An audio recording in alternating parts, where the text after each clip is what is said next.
Sierra has all the best active and outdoor brands you need. From athletic stuff, like a full court pickup game, swish, to athletic-ish stuff, like a half-mile stroll. Get those steps in. And for morning hikes up the mountain trail, good pace. To nighttime ghost stories from the camping chair. What a twist. Whatever level of active, Sierra loves it all. Head to Sierra or Sierra.com for the brands you want at the prices that let you do it all. From athletic to athletic-ish, Sierra's got it. This is Optimal Living Daily, your simulated reality by Steve Pavlina of stevepavlina.com. And I'm Justin Malik, the guy reading to you to give you just a little dose of positivity every single day. So with that, let's get right to it as we optimize your life. Your Simulated Reality by Steve Pavlina of stevepavlina.com. Last night, I had a really cool lucid dream. It started out as a regular dream that involved a bunch of robbers stealing items from a large house. I was trying to foil the robbers' plans. At some point, I realized that I was dreaming and became lucid. I ignored the robbers after that and decided to try something interesting. Instead of donning superpowers and going around flying, I wanted to see if I could get my dream characters to become more lucid themselves.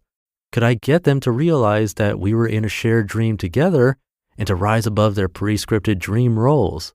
Could I get them to fess up to the fact that our shared reality was a dream? I went outside and found some characters to interact with, but they seemed pretty dim-witted. They acted like plain vanilla NPCs that couldn't handle off-script events. Then I had the idea that perhaps within the dream world, there are somehow limited computing resources available. Since I was outdoors in a complex scene, could it be that rendering the outdoor environment was chewing up a lot of dream resources, and that fewer resources were then available for the characters themselves? I thought that if that were the case, then perhaps I could experience richer character interactions if I went to a simpler, less visually complicated location in the dream world. Then perhaps the dream computer could devote fewer resources to rendering the environment and transfer some of those resources to creating richer dream characters that were more responsive. If I could say that the whole dream is happening within my physical brain, then I'm just saying that if my brain doesn't have to render the illusion of rich, sprawling outdoor scenes, then perhaps it can devote more neurons to the task of creating richer characters. I went back to the house where my dream began and I found a small room there. It had a basic layout with white walls, a window obscured by blinds, a bed, a couch, and a table. I figured that the dream renderer wouldn't be overly taxed by such an environment. 3 characters appeared in the room. 2 were representations of friends I know in real life, and the other was some dream character I'd never seen before. I talked to the dream characters, and they seemed much smarter and more self-aware than the NPC-like characters I tried interacting with outdoors. We had a fascinating discussion about the nature of the dream world. They were aware that our shared reality was a dream, although one of them was skeptical about it. We talked about different ways of explaining how the dream world worked and why it seemed so real. We didn't really understand how our dream world worked, but the best analogy we came up with was that it functioned much like a holodeck from Star Trek. In other words, the dream world was being rendered as if by a computer, but that computer has limited computing resources, analogous to a physical computer's processing power, memory, secondary storage, etc. This dream computer only renders what is seen and interacted with, much like a computer game only renders what is visible on the screen. These computing resources are general purpose, so they can be transferred among systems like scene rendering, event creation, character development, etc. For a complex outdoor scene, we could say that most of the available resources are being used to render the scene. For a simpler environment, more resources might be available for simulating character interactions. When I awoke from the dream, which seemed to last for hours, I wondered if our physical world operates in much the same way. Does it also have limiting computing resources? Do public interactions with NPCs seem to be more shallow because the world's renderer is devoting most of its resources to rendering complex scenes? Do private interactions in a home seem to have more depth because there are more resources available to simulate the characters we interact with? What if the world really does operate like a giant simulation with limited computing resources that get transferred? Do other parts of your life seem to become richer when you cultivate a zen-like space that's free of clutter and distraction? Do you tend to have experiences that aren't as deep or rich when you're out in a busy public area where hundreds of NPCs are being rendered? Do you have the deepest conversations when you're alone with someone in a simple environment? Is there a special advantage to simplicity? Does it free up more computing resources to enrich the simulation of other parts of your life experience? If you fill your life with clutter in any form, visual clutter, shallow interactions with NPCs, a job you dislike, is it possible that you're essentially wasting computing resources that could be used to simulate a much richer life? How can life's computer bring new experiences into your simulation, such a rewarding relationship, if you're wasting its resources simulating what you don't want? Many people have discovered that when they drop from their lives that which doesn't inspire and fulfill them, a temporary void is created. But that void is soon filled with new experiences. As the saying goes, when one door closes, another opens. When you shut down one aspect of your reality, perhaps you're freeing up computing resources that can then be used to enrich your simulation in other ways. What if you assume that most of the time, the computer that's simulating your life is running at full capacity?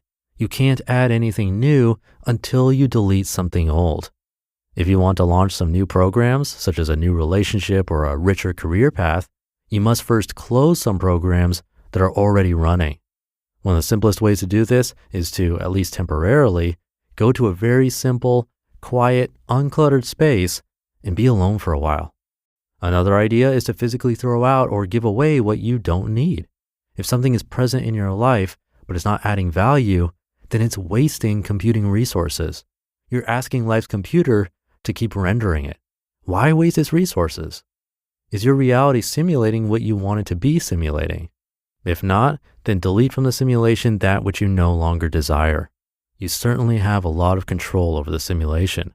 Close the unwanted programs so you can reclaim the resources needed to create what you desire. That's a lot better than intending what you want and having your reality respond with an hourglass icon.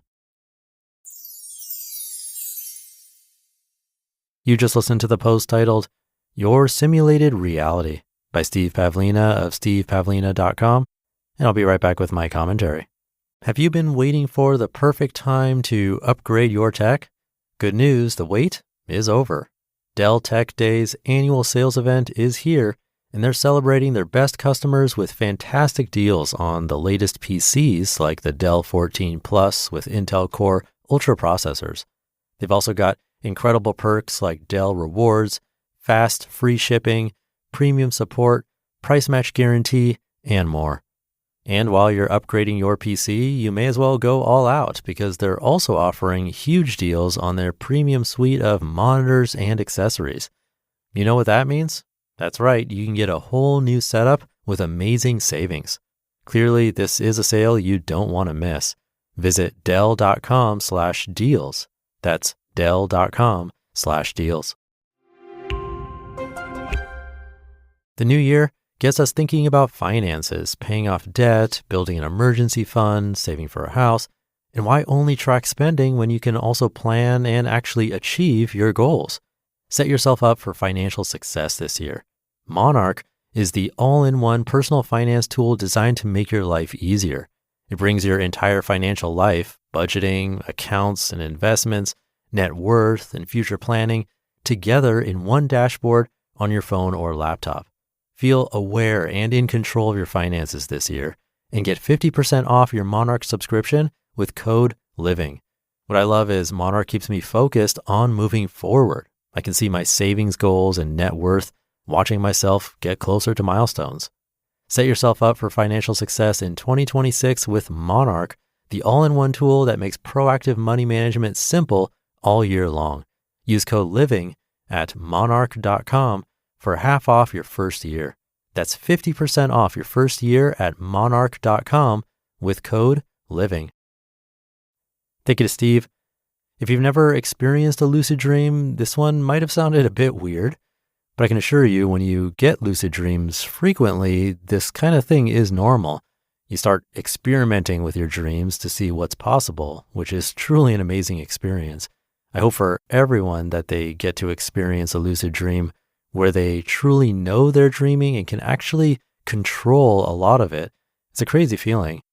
Unfortunately, when I've had them more recently, I've tried to change too much of my environment and I end up waking myself up. But like everything else, it's a practice. Anyway, back to the message of this article. I think it's true. We only have so much mental energy. So if we're trying to have a conversation, but it's in a really loud environment, both figuratively and literally, it could be too overwhelming and might become less meaningful. Pretty much the basis of minimalism and why we hear so much about it. If we can instead simplify and create space, then there's much more mental energy, focus, and attention that we can put on what actually matters. So if this one got a little technical, maybe weird for you, just remember, it's all about simplifying. What's taking space in our lives that doesn't need to be there? It's good stuff to think about. And with that, have a great rest of your day, and I'll see you tomorrow as usual, where your optimal life awaits.